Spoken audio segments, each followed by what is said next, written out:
Hello and welcome all of you. आज की class में हम राष्ट्रीय आय गणना की मूल्य वृद्धि विधि के बारे में पढ़ेंगे।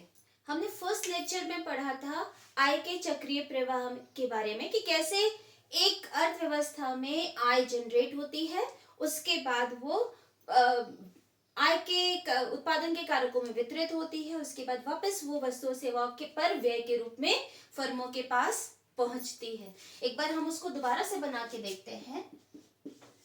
ये हाउस होल्ड सेक्टर है, ये फर्म सेक्टर है।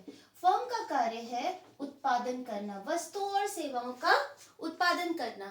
इस उत्पादन से जो भी मूल्य प्राप्त होता है, तो इस उत्पादन से प्राप्त मूल्य को, जो मूल्य प्राप्त होता है, उस मूल्य को फर्में क्या करती हैं? वितरण करती हैं, वितरित करती हैं। किसके रूप में? कारक आय का वितरण होता है।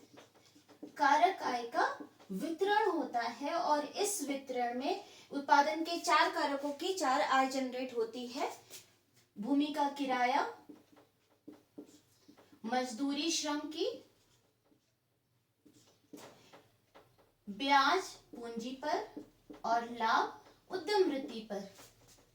अब उत्पादन के कारकों के पास ये जो आय प्राप्त हुई है, वे इस आय को व्यय करते हैं। किस पर? गुड्स एंड सर्विसेज पर व्यय करते हैं। इस प्रकार से यहाँ पर आय जनरेट हुई, सृजित हुई, उत्पादन के कारकों में वितरित हुई और वही आय वापस जो है वस्तु और सेवाओं पर व्यय के रूप में फर्मों के पास पहुंच गई। ये तीन चरण थे आय के चक्रीय प्रवाह के, और इन तीन चरणों के आधार पर ही राष्ट्रीय आय की गणना की तीन विधियां होती हैं।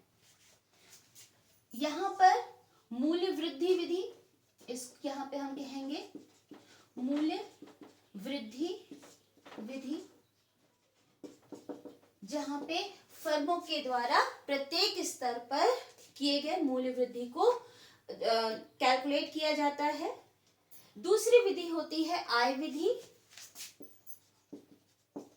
आय विधि के अंतर्गत उत्पादन के ये जो चार कारकों को प्राप्त आय है, इन आय को हम जोड़ देंगे। पूरे देश के सभी में जितने भी उत्पादन के कारक हैं, उन सभी को अगर हम जोड़ देंगे, उनकी आय को जोड़ेंगे, तो आय विधि से राष्ट्रीय आय प्राप्त होगी।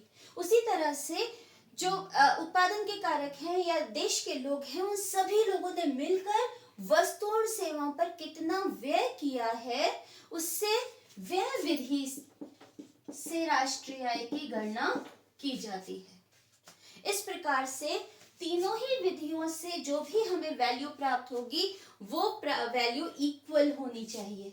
उत्पाद मूल्य वृद्धि से अगर राष्ट्रीय आय 100 रुपए आ रही है, तो आय विधि से भी 100 रुपए आएगी और व्यय विधि से भी 100 रुपए आएगी। जैसे मैंने एग्जांपल दिया था, उत्पादन का मूल्य उन्होंने 100 रुपए का उत्पादन किया फर्मों ने, ये 100 रुपए वितरित हुए उत्पादन के कारकों में, उनके पास रुपए 100 रुपए पहुंचे, तो उन्हें कितनी आय प्राप्त हुई? 100 रुपए की। और वही 100 रुपए उन्होंने वस्तुओं और सेवाओं पर व्यय किया।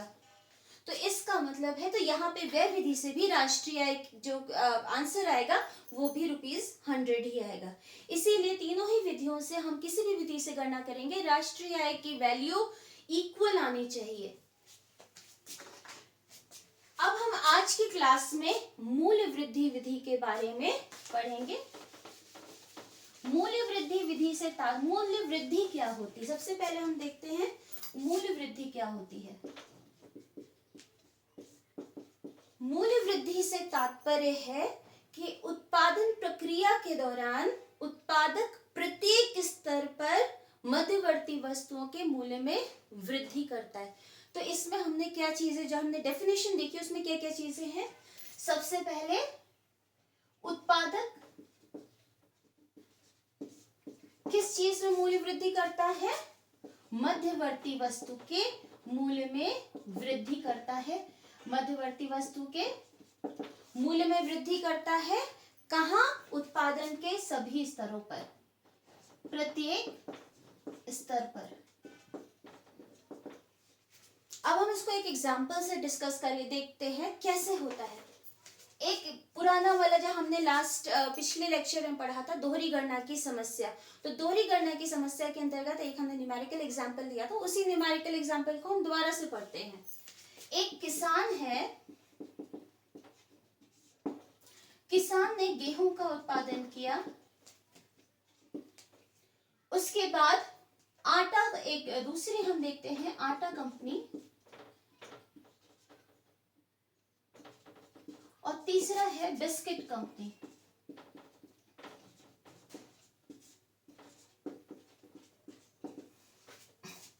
इधर हम लेंगे उत्पादन का मूल्य। उत्पादन का मूल्य और कुछ नहीं है, वह कीमत जिस कीमत पर वस्तु को बाजार में बेचा और खरीदा जाता है। दूसरा है मध्यवर्ती उपभोग।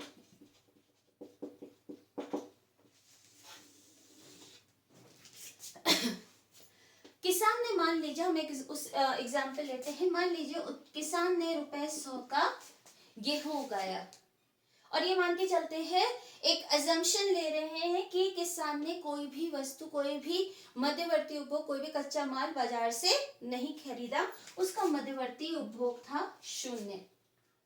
इस किसान ने जो ₹100 का गेहूं उगाया, वो ₹100 का गेहूं उसने बेचा आटा कंपनी को।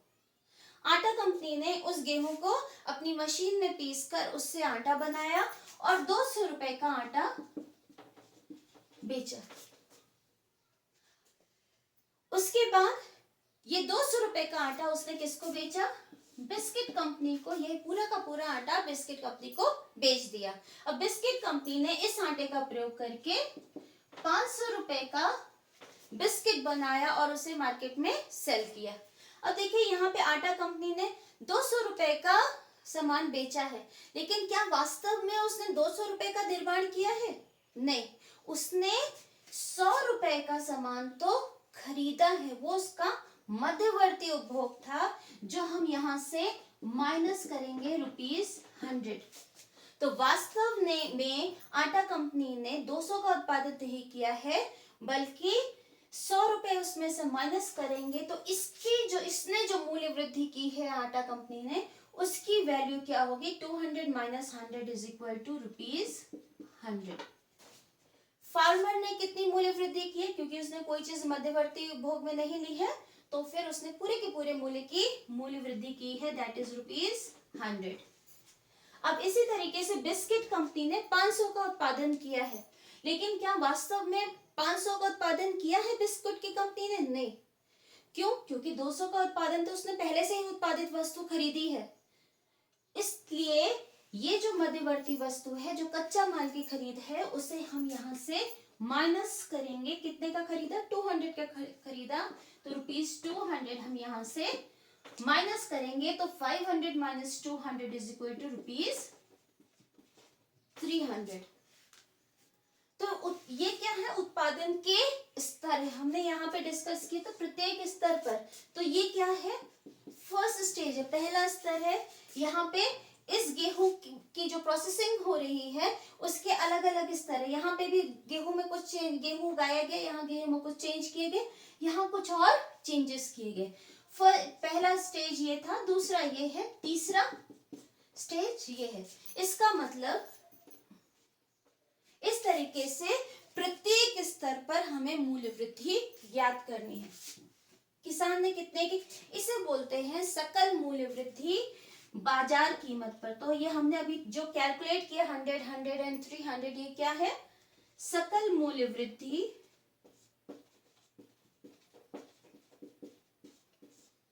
बाजार कीमत पर। इसे हम इंग्लिश में भी लिख देते हैं। यूजुअली आप इसका, हम जब कैलकुलेशन करते हैं तो उसका इंग्लिश एक्रोनिम लिखते हैं, तो इसलिए इंग्लिश में भी लिख देते हैं। It is gross value added at market price, और ये है GVAMP। तो ये आपने प्रत्येक स्तर पर क्या किया है? किसान ने कितनी मूल्य वृद्धि की? ₹100 की मूल्य वृद्धि की।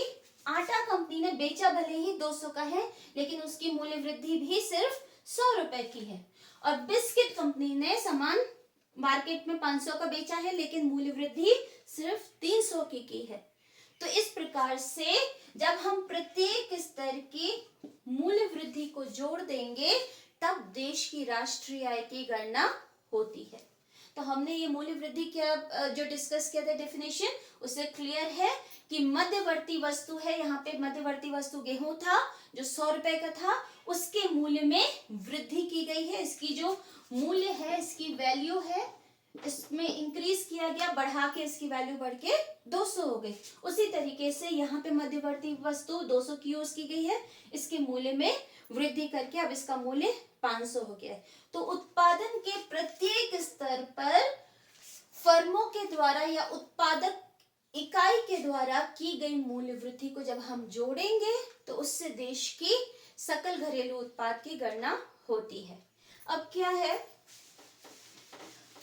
राष्ट्रीय आय की जब हम गणना करेंगे तो राष्ट्रीय आय की गणना करने के लिए सबसे पहले क्या करेंगे, अर्थव्यवस्था को 3 क्षेत्रकों में विभाजित करेंगे। हमने पहले भी पढ़ा हुआ है, अर्थव्यवस्था के 3 क्षेत्रक होते हैं। पहला होता है प्राथमिक क्षेत्रक। प्राथमिक क्षेत्रक वो क्षेत्र होता है जहां पे हम प्रकृति से चीजों को प्राप्त करते हैं, जैसे कृषि क्षेत्रक हो गया, या मत्स्य पालन, पशुपालन, माइनिंग, खनन आदि का जो काम होता है, वो चीजें जो हमें प्रकृति से प्राप्त होती है वो प्राथमिक क्षेत्रक में इंक्लूड होता है। इसीलिए इसे हम कृषि और सहायक क्षेत्र भी कहते हैं। हम प्राथमिक क्षेत्र का जीवीएमपी कैलकुलेट करेंगे। उसके बाद दूसरा क्षेत्र होता है द्वितीयक क्षेत्रक।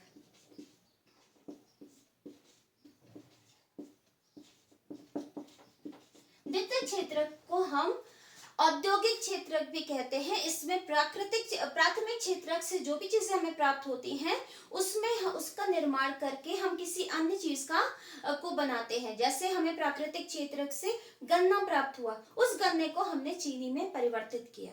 प्राथमिक क्षेत्रक से हमें पेड़ से लकड़ी प्राप्त हुई, उससे हमने फर्नीचर का निर्माण किया। तो ये चीजें जहां पे हम निर्माण आता है उसे औद्योगिक और विनिर्माण क्षेत्र भी कहते हैं, वो द्वितीयक क्षेत्रक होता है। इस क्षेत्र का भी हम जितनी भी फर्में हैं इस क्षेत्र के अंतर्गत उन सभी का हम जीवीएमपी ज्ञात करेंगे। हर फर्म का जीवीएमपी अलग अलग ज्ञात करते हैं, फिर हम उसे जोड़ देंगे। इसके बाद है तृतीय क्षेत्रक। तृतीय क्षेत्रक को हम सेवा क्षेत्रक भी कहते हैं। यहाँ पे किसी वस्तु का निर्माण नहीं होता है बल्कि सेवाएं प्रदान की जाती हैं, जैसे शैक्षिक सेवाएं, स्वास्थ्य सेवाएं, आर्किटेक्ट हो गया, डॉक्टर, ये सारी सेवाएं प्रदान होती हैं। इसमें कोई वस्तु का निर्माण नहीं होता है। इस क्षेत्र का भी सभी उत्पादक इकाइयों का हम जीवीएमपी कैलकुलेट करेंगे। इस प्रकार से हमने अर्थव्यवस्था को 3 क्षेत्रकों में विभाजित किया।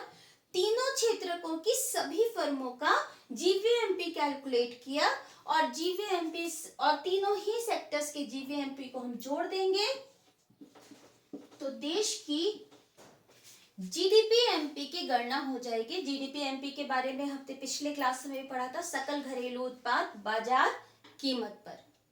अब अगर मूल्य वृद्धि विधि से राष्ट्रीय आय की गणना करनी है तो हम राष्ट्रीय आय हम किसे कहते हैं, एनएनपीएफसी को, जो हमने पिछले क्लास में पढ़ा था। तो एक बार हम उसका फॉर्मूला भी देख लेते हैं।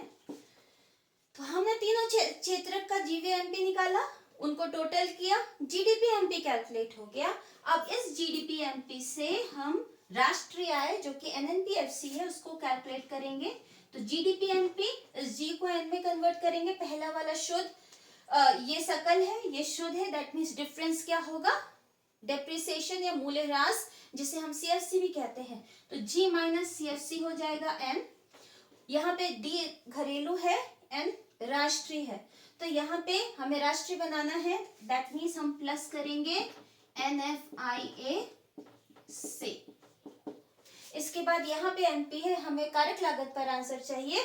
इन दैट केस हम माइनस करेंगे NIT, क्योंकि एनपी में NIT इंक्लूड होता है, NIT को घटा देंगे तो एनएनपीएफसी की वैल्यू आ जाएगी। इस प्रकार से मूल्य वृद्धि विधि से तीनों सेक्टर्स का हम जीवीएमपी कैलकुलेट करेंगे और उसके बाद उससे उनको जोड़ के जीडीपीएमपी देश की निकल आएगी और जीडीपीएमपी से हम एनएनपीएफसी यानी कि राष्ट्रीय आय की गणना करेंगे। अब देखते हैं कि जीवीएमपी की गणना कैसे की जाती है।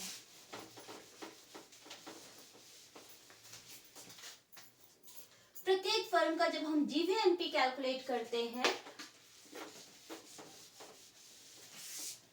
तो जीवीएमपी का फॉर्मूला है, अगर हम उस एग्जाम्पल जो अभी थोड़ी देर पहले हमने डिस्कस किया था उस एग्जाम्पल को देखें तो हमने क्या किया था, सबसे पहले तो हमने लिया था उत्पादन का मूल्य। उत्पादन का मूल्य का अर्थ है वह मूल्य जिस मूल्य पर वस्तुओं सेवाओं को मार्केट में बेचा जाता है। तो उत्पादन का मूल्य मतलब एक लेखा वर्ष में उत्पादित सभी वस्तुओं और सेवाओं के मूल्य का कुल जोड़। उत्पादन के मूल्य में से हमने माइनस किया था, हमने यहाँ पे उत्पादन का मूल्य लिया था, उसमें से हमने माइनस किया था मध्यवर्ती उपभोग।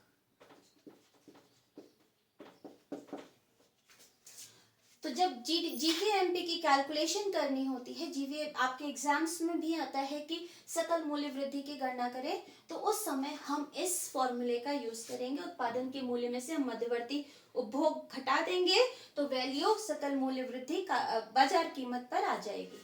अब हम इसके घटक को डिस्कस करते हैं। सबसे पहला है उत्पादन का मूल्य। उत्पादन का मूल्य क्या होता है, किसी भी अकाउंटिंग ईयर में किसी लेखा वर्ष में जितनी भी गुड्स एंड सर्विसेज, सभी वस्तुओं और सेवाओं की जो वैल्यू होती है, मूल्य होता है, उसका कुल जोड़। तो उत्पादन का मूल्य क्या होता है, किसी लेखा वर्ष में एक देश में उत्पादित सभी वस्तुओं और सेवाओं का मूल्य का कुल जोड़। अब इसका फॉर्मूला क्या है, उत्पादन के मूल्य में क्या क्या चीजें शामिल होती है। इसका मतलब हो गया एक ईयर में कितनी चीजें बनी हैं। तो जिस फर्म में, मान लीजिए आपकी खुद की एक फर्म है, तो आप क्या करोगे, आपकी शर्ट्स की फर्म है, तो आप क्या करोगे, शर्ट या तो मार्केट में बेचोगे, तो इसमें क्या इंक्लूड हुआ, बिक्री। अगर आपकी शर्ट्स पूरी की पूरी इस लेखा वर्ष में नहीं बिकी है, तो क्या होगा, आपके पास वो स्टॉक बचा रह जाएगा अगले लेखा वर्ष के लिए, वो हो जाएगा स्टॉक में परिवर्तन के रूप में,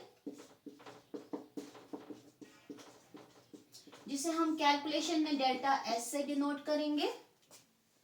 ऐसा भी हो सकता है आपने जो चीजें बनाई हैं उन चीजों में से कुछ आपने खुद भी कंज्यूम कर लिया हो, खुद भी उपभोग किया हो।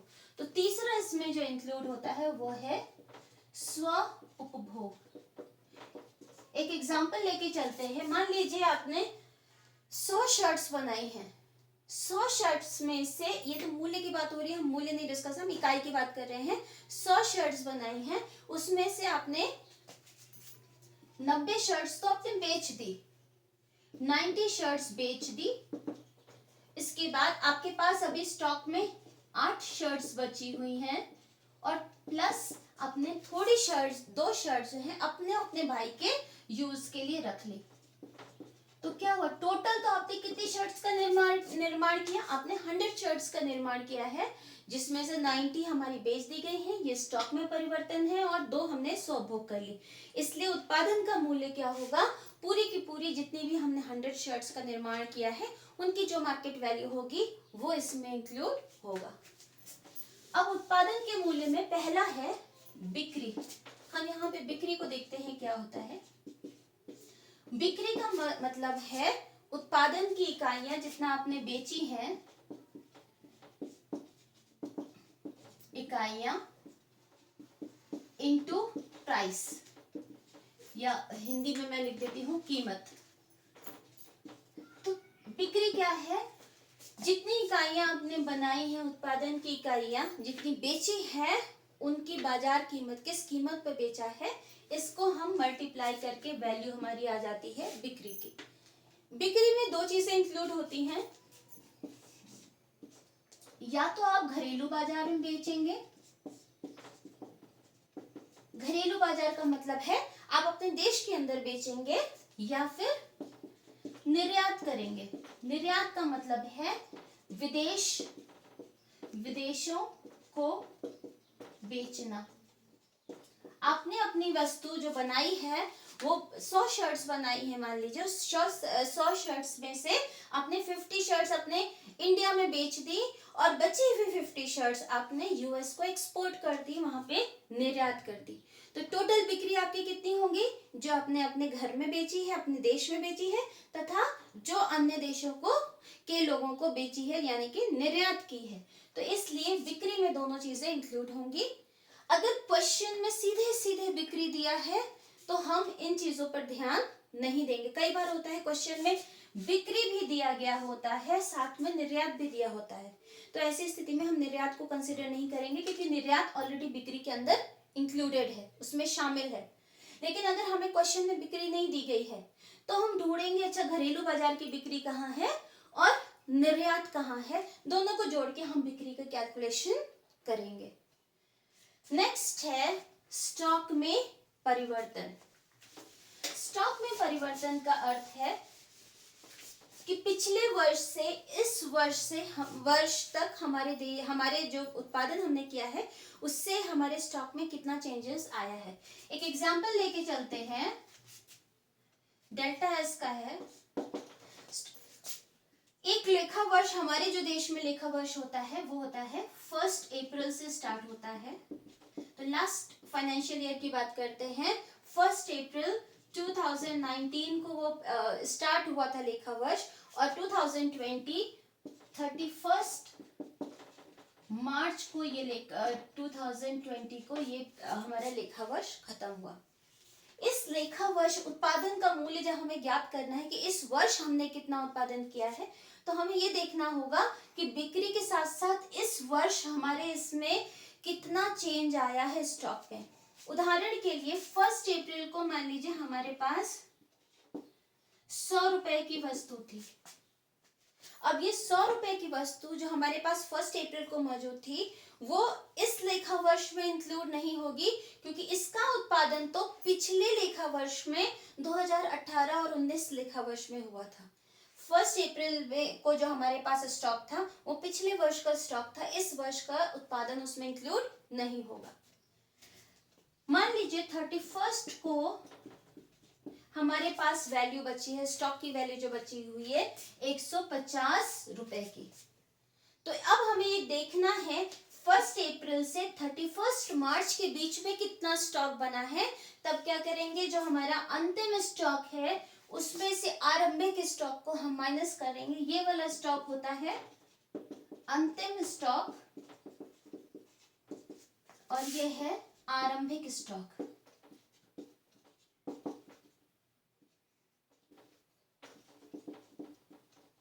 अंतिम स्टॉक में से जिसको हम CS या क्लोजिंग स्टॉक लिखेंगे शॉर्टकट में कैलकुलेशन में, और इससे हम ओपनिंग स्टॉक लिखेंगे आरंभिक स्टॉक।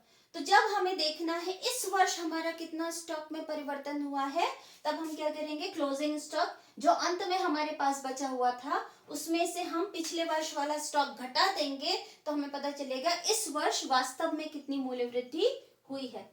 तो डेल्टा एस का फॉर्मूला क्या है, closing stock minus opening stock. तो हमें अगर कैलकुलेट करना है 1 अप्रैल 2019 से 31 मार्च 2020 के बीच में कितना चेंजेस हुआ स्टॉक में, तो कैसे पता चलेगा, 150 minus 100 is equal to ₹50। That means इस वर्ष स्टॉक में एडिशन हुआ है 50 रुपए का। लास्ट में हमारे पास 150 जरूर बचा हुआ है, लेकिन 150 में से 100 तो पिछले वर्ष का है, वास्तव में इस वर्ष का कितना है, सिर्फ और सिर्फ 50 रुपए। तो डेल्टा एस क्या बताता है कि बिक्री के बाद कुछ हमारे पास जो स्टॉक बचा हुआ है उसमें से कितना स्टॉक इस वर्ष उत्पादित हुआ है, वो डेल्टा एस डिनोट करते हैं। इसीलिए हम उत्पादन के मूल्य में ज्ञात करते हुए बिक्री के साथ स्टॉक में परिवर्तन को भी कैलकुलेट करते हैं। नेक्स्ट आता है हमारा स्वउपभोग। तो अपने नाम से ही क्लियर है कि हमने कौन सी चीजें अपने उपभोग के लिए यूज कर ली है, तो इसका कोई अलग से डिस्क्रिप्शन नहीं है। नेक्स्ट लेते हैं मध्यवर्ती उपभोग को। मध्यवर्ती उपभोग लास्ट क्लास में पढ़ा था हमने कि वे चीजें होती हैं जो उत्पादन की वो कच्चा माल, यूजुअली ये कच्चा माल होता है या बिजली की इकाइयों पर जो खर्च हुआ होता है, मशीन चला रहे हैं तो कोई ना कोई बिजली की इकाइयां खर्च होंगी उस मशीन को चलाने में, तो बिजली की इकाइयां हो जाती हैं। हालांकि ये कम आता है लेकिन कभी कभी आ भी जाता है क्वेश्चन में, बोर्ड में। तो ये चीजें हमारी मध्यवर्ती उपभोग में शामिल होती। मध्यवर्ती उपभोग उत्पादन की प्रक्रिया के दौरान समाप्त हो जाता है और इसकी वैल्यू अंतिम वस्तु के मूल्य में जुड़ी होती है। तो मध्यवर्ती वस्तु का अर्थ है वो चीजें जो उत्पादन प्रक्रिया के दौरान समाप्त हो गई हैं। अब मध्यवर्ती उपभोग में दो चीजें होती हैं। कच्चे माल को खरीदा जाता है, कच्चे माल की खरीद होती है। कच्चे माल को या तो हम अपने देश से खरीदेंगे तो घरेलू बाजार से खरीद हो जाएगी,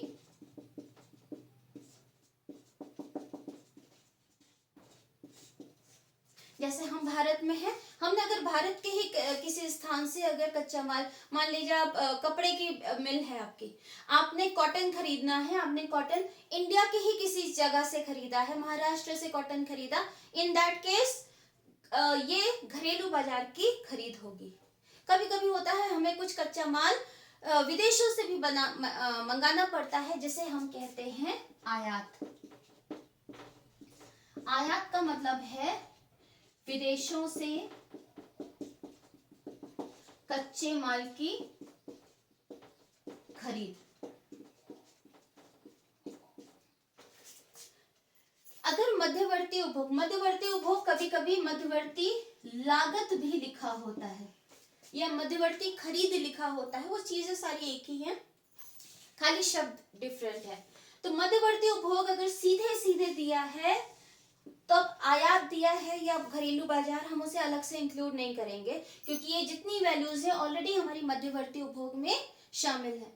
लेकिन अगर हमारे पास मध्यवर्ती उपभोग की वैल्यू नहीं है, मध्यवर्ती उपभोग को हम कैलकुलेशन में लिखेंगे आईसी, इंटरमीडिएट कंजम्पशन, तो आईसी लिखेंगे यहाँ पे। तो इसका मतलब यह है कि अगर हमें मध्यवर्ती उपभोग नहीं दिया तब हम आयात और घरेलू बाजार ढूंढेंगे, क्वेश्चन में कहाँ दिया है, इनको टोटल करके तब हम आईसी की वैल्यू कैलकुलेट करेंगे। वैल्यू उत्पादन के मूल्य को हम वैल्यू ऑफ आउटपुट, कैलकुलेशन में शॉर्ट में हम लिखेंगे वीओओ। मध्यवर्ती उपभोग को बोलते हैं इंटरमीडिएट कंजम्पशन, कैलकुलेशन करते हुए हम लिखेंगे शॉर्ट में आईसी। अब हम एक बार जीवीएमपी का फॉर्मूला दोबारा से देखते हैं।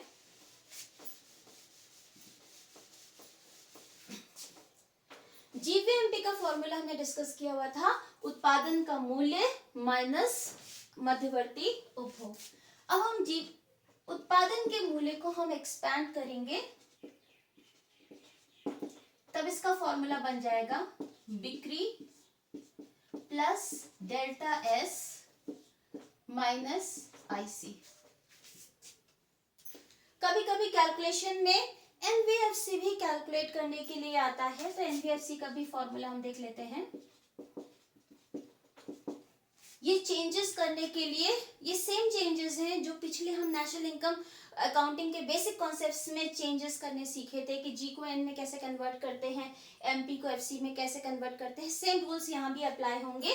तो NBFC is equal to GVMP. अब जीएन में कन्वर्ट करना है, पहला होता है शुद्ध और सकल का अंतर होता है डिप्रिसिएशन या सीएफसी, माइनस करेंगे, इसमें इंक्लूड होता है तो माइनस सीएफसी। ये एनपी है, हमें एफसी में कैलकुलेट करना है तो माइनस एनआईटी। एनवीएफसी को हम थोड़ा और एक्सपैंड करते हैं, जब आपके कैलकुलेशन आते हैं तो हमें और एक्सपेंशन की जरूरत होती है, तो एनवीएफसी का नेक्स्ट फॉर्मूला बनेगा हमारा एनवीएफसी। इसी जीवीएमपी को हम एक्सपैंड करेंगे इसको हम इस तरीके से भी लिख सकते हैं, value of output minus IC minus CFC. ये value of output minus IC क्या है, जीवीएमपी। जीवीएमपी का formula value of output minus IC. तो हमने ये चीज यहाँ पे कॉपी कर लिए, इसको एक्सपैंड किया है, बाकी minus CFC minus NIT as it is हमने कॉपी डाउन किया है। इसको हम और एक्सपैंड करेंगे, एनवीएफसी इज इक्वल टू, अब वैल्यू ऑफ आउटपुट का भी हमने फॉर्मूला थोड़ी देर पहले देखा था, बिक्री प्लस डेल्टा एस। तो बिक्री को हम इंग्लिश में सेल्स भी कहते हैं, हम सेल्स भी लिख सकते हैं या फिर हम बिक्री ही लिख देते हैं, plus delta S minus IC minus CFC minus NIT। तो ये और कुछ नहीं है, हमने वैल्यू ऑफ आउटपुट को एक्सपेंड किया। तो ये वैल्यू हमारी क्या है, बिक्री plus delta S minus IC GVMP है, इसमें से CFC और NIT को हमने माइनस कर दिया, वैल्यू हमारी NVFC आ जाएगी। अब इसके बाद एक हम न्यूमेरिकल एग्जांपल्स लेके चलते हैं।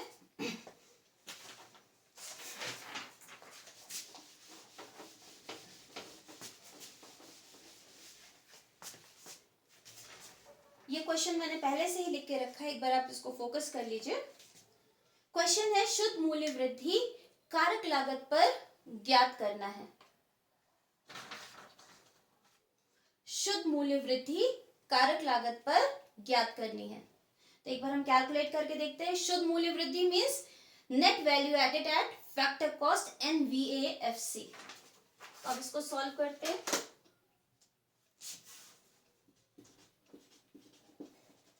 इसकी गणना करनी है NVFC की। गिवन क्या, अब हमारे पास फॉर्मूला हमें याद है कि NVFC का फॉर्मूला क्या था, GVAMP minus CFC minus NIT। हम इसको डायरेक्ट भी सॉल्व कर सकते हैं, लेकिन हम GVAMP को अलग से सॉल्व करके देखेंगे। तो सबसे पहले हम कैलकुलेट कर रहे हैं GVAMP इज इक्वल टू बिक्री plus delta S minus IC। ये हम सारे घटक पहले ही डिस्कस कर चुके हैं। अब क्वेश्चन में देखिए बिक्री गिवन है, फिर से हम GVAMP के कैलकुलेशन देखते हैं। बिक्री की वैल्यू क्वेश्चन में गिवन है 800, हमने यहाँ पे 800 कॉपी किया। डेल्टा एस देखिए क्वेश्चन में नहीं दिया है, आरंभिक स्टॉक और अंतिम स्टॉक अलग से दिया है, तो हम डेल्टा एस यहाँ पे अलग से कैलकुलेट करेंगे। Delta S is equal to closing stock minus opening stock, that is अंतिम स्टॉक पे से हमने आरंभिक स्टॉक को घटा दिया। अंतिम स्टॉक दिया गया है 20 और आरंभिक स्टॉक दिया गया है 50। तो डेल्टा एस की वैल्यू आएगी -30। अब यहां पे हमने वही वैल्यू रखनी है -30। इसके बाद IC की वैल्यू सीधे सीधे दी गई है, मध्यवर्ती खरीद की वैल्यू -500 दिया है। अब इसको हम टोटल करते हैं। GVAMP इज इक्वल टू 800, इसको हम एक बार और एक्सपेंड करके दिखाते हैं। ये माइनस की वैल्यू हमारी 30 है और यहाँ पे प्लस माइनस मिला के क्या बनेगा, माइनस होगा, तो that is -30 -500। Then GVAMP is equal to 800 minus 30 is equal to 770 minus 500. GVAMP is equal to 270.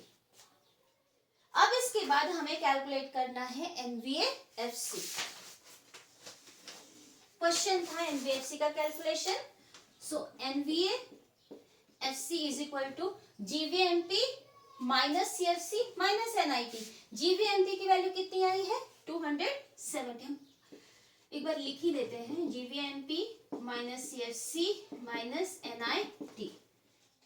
NVFC is equal to GVAMP की वैल्यू आई है 270। CFC दैट इज मध्यवर्ती खरीद क्वेश्चन में गिवन है, नहीं सॉरी, CFC इज मूल्यह्रास क्वेश्चन में गिवन है 30। उसके बाद नेक्स्ट है NIT आपके क्वेश्चन में सीधे नहीं दिया है, सिर्फ और सिर्फ सहायकी दिया गया है। अब NIT को भी हम अलग से ये ध्यान रखिएगा कि हम अलग से कैलकुलेशन करेंगे। अगर हम एक साथ कर देंगे तो माइनस प्लस की मिस्टेक हो सकती है, कैलकुलेशन में प्रॉब्लम आ सकती है। अगर आप की मैथमेटिक्स बहुत स्ट्रांग है, आप डायरेक्टली ही यहाँ पे प्लस एस सब्सिडी कर सकते हैं, बट नहीं तो आप यहाँ पे माइनस करके देखेंगे। NIT का फॉर्मूला था IT माइनस सब्सिडी। IT की वैल्यू नहीं गिवन है, जो चीज नहीं गिवन है उसको हम 0 पुट करेंगे। सहायकी या सब्सिडी की वैल्यू गिवन है 40, -40 करेंगे तो NIT इज इक्वल टू -40। अब यहाँ पे हम वैल्यू NIT की भी पुट करेंगे, -40। अब इसको हम सॉल्व करते हैं। जो हमने इक्वेशन बनाई है NVFC इज इक्वल टू 270 -30। अब यहाँ पे माइनस और माइनस मिलके प्लस हो जाएगा, +40। आंसर आएगा 270 -30 is equal to 240 +40 is equal to 280। So NVFC is equal to 280। इस तरीके से हमारे एग्जाम में जो भी न्यूमेरिकल आते हैं हम उसे सॉल्व कर सकते हैं। कभी कभी क्वेश्चन में सीधे सीधे GVMP या NVFC कैलकुलेशन के लिए नहीं आता है, बल्कि सेल्स या वैल्यू ऑफ आउटपुट की वैल्यू कैलकुलेट करने के लिए आती है। तो एक क्वेश्चन हम उस तरीके का भी सॉल्व करके देखते हैं।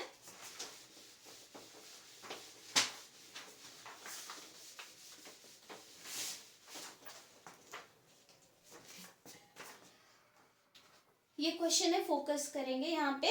बिक्री की गणना करें, सेल्स की गणना करें। यहाँ पे कुछ वैल्यूज दी गई हैं, इन वैल्यूज के बेसिस पे आपको सेल्स या बिक्री की वैल्यू को कैलकुलेट करना है।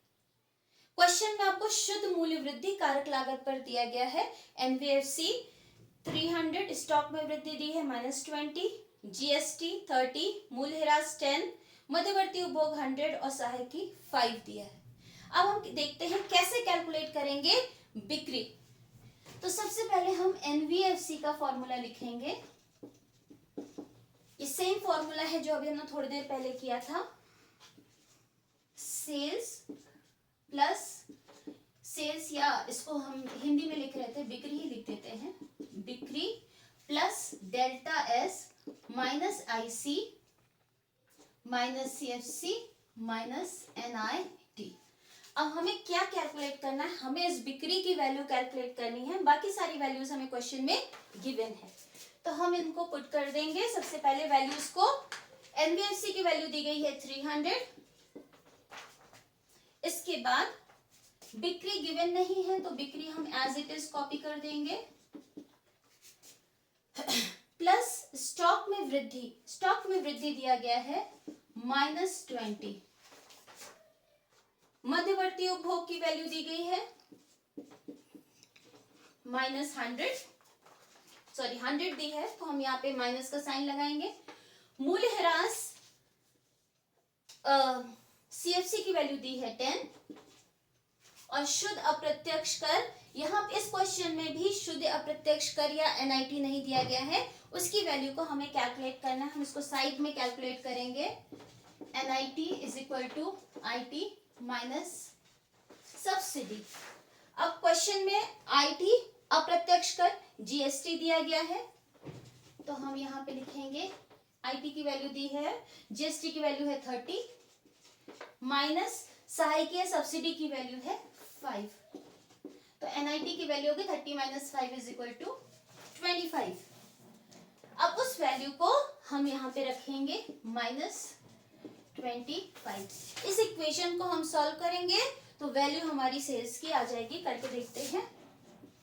300 इज इक्वल टू, ये माइनस बिक्री, अब इसको हम ब्रैकेट ओपन कर देंगे, माइनस और प्लस वैल्यू मिलके हो जाएगी -20 -100 -10 -25। अब ये सारी वैल्यूज हमारी नेगेटिव में है, इनको हम ऐड ऑन करेंगे। 120 130 एंड 155।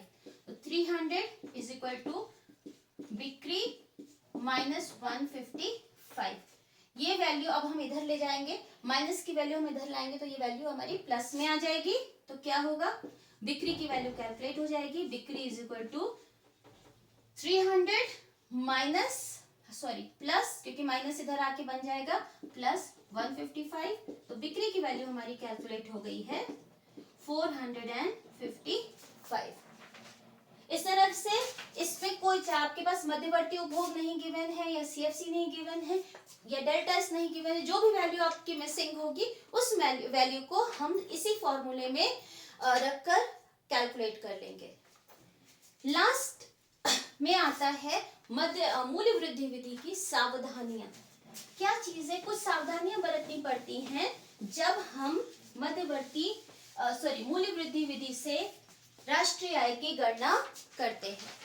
पहला सावधानी होती है, हम मध्यवर्ती वस्तुओं के मूल्य को नहीं ऐड करेंगे। तो पहली है सावधानियां, ये अक्सर आपके बोर्ड एग्जाम में भी आती हैं। मूल्य वृद्धि विधि की सावधानियां क्या होती हैं? तो पहली सावधानी है, हम मध्यवर्ती वस्तु के मूल्य को नहीं जोड़ेंगे, नहीं जोड़ेंगे। क्यों? क्योंकि इससे प्रॉब्लम क्या आ जाती है हमारी, जो हमने पिछली बार पढ़ी थी, दोहरी गणना की समस्या उत्पन्न हो जाती है। राष्ट्रीय आय जितनी होनी चाहिए उससे कहीं ज्यादा दिखती है। सेकंड है, सेकंड हैंड गुड्स की मूल्य को नहीं जोड़ेंगे। सेकंड हैंड वस्तु के मूल्य को नहीं जोड़ेंगे। नहीं, क्यों नहीं जोड़ेंगे? क्योंकि जो भी चीजें हमने सेकंड हैंड वस्तु है उनका मूल्य वो इस वर्ष में उत्पादित नहीं हुई है, बल्कि किसी अन्य वर्ष में उत्पादित हुई है और उस वर्ष के जीडीपी में या राष्ट्रीय आय में उसका मूल्य ऑलरेडी इंक्लूडेड है।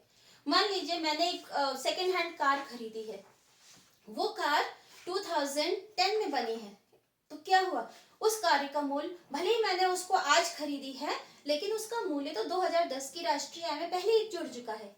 इसीलिए कोई भी चीज सेकंड हैंड होती है, हम दोबारा खरीदते बेचते हैं, तो उसके मूल्य को नहीं जोड़ेंगे। थर्ड है, स्व उपभोग की वस्तु के मूल्य को जोड़ेंगे।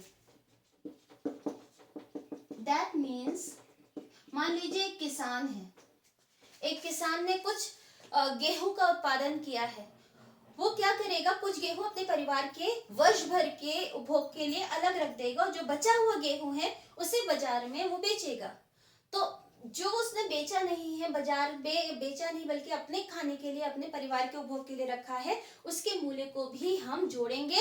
क्यों? क्योंकि वो उत्पादन इस वर्ष में किया गया है। या अभी एग्जाम्पल मैंने एक शर्ट का दिया था कि आपने 100 शर्ट्स का निर्माण किया, उसमें से 2 शर्ट आपने खुद भी यूज कर ली है, तो हम उस 2 शर्ट का भी मूल्य जोड़ेंगे। क्यों? क्योंकि उत्पादन तो हमने उस वस्तु का किया है। अगर आपने खुद नहीं यूज की होती तो आपने उसको मार्केट में बेचा होता, या फिर आपने उसको मार्केट से खरीदा होता अगर वो शर्ट आपके पास नहीं होती, इसलिए हम उसके मूल्य को जोड़ेंगे। फोर्थ पॉइंट है, स्व उपभोग की सेवा को नहीं जोड़ेंगे। जो सेवाएं हैं नहीं जोड़ेंगे। जैसे हाउसवाइफ है, घर का सारा काम करती है, झाड़ू पोछा, बर्तन, कपड़े, खाना बनाना, सारा काम करती है, तो ऐसी स्थिति में उन्होंने जो कार्य किया है उस कार्य का कोई मूल्यांकन संभव नहीं है। या एक डॉक्टर है, वो अपने बच्चे का इलाज कर रहा है, एक टीचर है जो अपने बच्चे को पढ़ा रहा है या अपने भाई बहन को पढ़ा रहा है, तो इन दैट केस कितने वैल्यू की सर्विसेज हमने प्रोवाइड की हैं उसके मूल्य का मूल्यांकन संभव नहीं है। इसीलिए हम जो सेवाएं हैं उसको इंक्लूड नहीं करेंगे, जबकि हमने स्वभोगी वस्तु का मूल्य इंक्लूड किया क्योंकि हम उसकी वैल्यू कैलकुलेट कर सकते हैं, लेकिन सेवा का मूल्यांकन संभव नहीं है। पांचवा है, अगर हम अपने मकान में रह रहे हैं तो फिर उसका अनुमानित किराया इंक्लूड होगा। जैसे अपने मकान का जिसमें हम स्वयं रह रहे हैं, अनुमानित किराया इंक्लूड होगा, जुड़ेगा। तो ये कुछ सावधानियां थी जो हमें मूल्य वृद्धि विधि से राष्ट्रीय आय की गणना करते हुए ध्यान में रखनी होती है। और कैलकुलेशन में जितनी आप प्रैक्टिस करेंगे उतना आपका कैलकुलेशन पार्ट स्ट्रांग होता जाएगा। क्या चीज हमें ऐड करनी है, क्या चीज नहीं ऐड करनी है, वो प्रैक्टिस से ही आता है। मैथ्स हमारी प्रैक्टिस से आती है। नेक्स्ट क्लास में हम आय विधि से राष्ट्रीय आय की गणना के बारे में पढ़ेंगे। Thank you so much.